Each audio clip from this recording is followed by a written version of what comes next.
زیاتر ji 8 salan e ku kariye rewandûza kevin di nava baxçeya mala xwe de çê bike. Gel, avahî û çekên di dema desthilatdariya Mîrnişîna Soran wek xwe çêkiriye. Mehmed Saîd yê ku di jiyê 64 saliyê de ye û sala 1979yan peymangeha çandinê bi dawî aniye û li sala 2020 jî xanenişîn bûye. أعمال زمليرة أو مثلا من روانزيم حزم ليب وكلتور وفرهنج وكالبوري كوني رواندز لناونسي نوي كموا دستم كربا إشكدن ليرة أنا مثلا ديمنك ديارة مثلا قلاي باشاي كورا دونا يشان لوي وقطاب خاني باشاي كورا وزنداني باشاي كورا هنا مناو ئەو ڕوانزە کۆنەی کە کاتی خۆی هەبوو.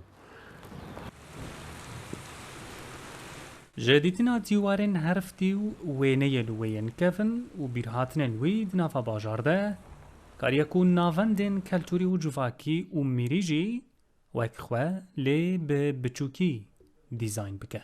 ڕەواندز یەک ڕێگای هەبوو لێرانە کە بەسەرەکەوت دوو قەڵای لە دروستکردن یەکیان ئیسقەڵای پێرن ئەوەیە ئەو ئیسقەڵایە یەکیان قۆنگوری پێڵێن ئەوەیە کاتی خۆ ڕژەمی باس خراپی کرد. ئەو دوو قەڵایانە پارێزگاری لە شار ڕوانزێ و لە میرنشینەکەی خۆیە کرد. دوو مەسەلەن هەیە تۆپی وەستا ڕەجەب بەو تۆپە دیفاعی لە شار ڕوانزێ و لە منتقەکەی بەعامە کرد ناوچەکەی بەعامە کرد.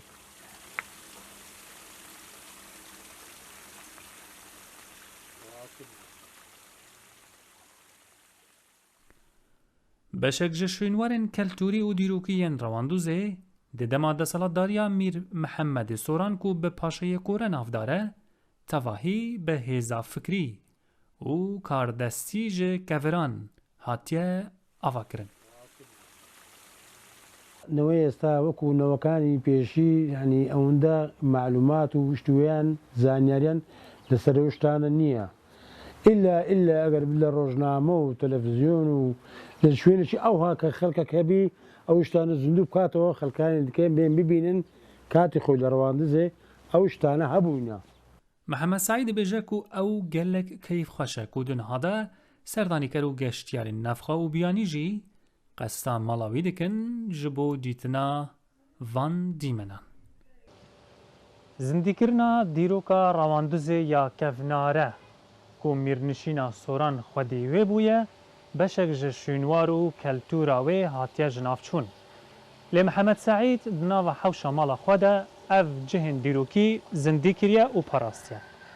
Ew dixwaze bi nifşê niha û yê dehatî jî bêje ku keltûr û çand û dîrok û şînwarên xwên dîrokî bi parastî bihêlin. Hejar Hekîm, War TV. Devera Rewandis.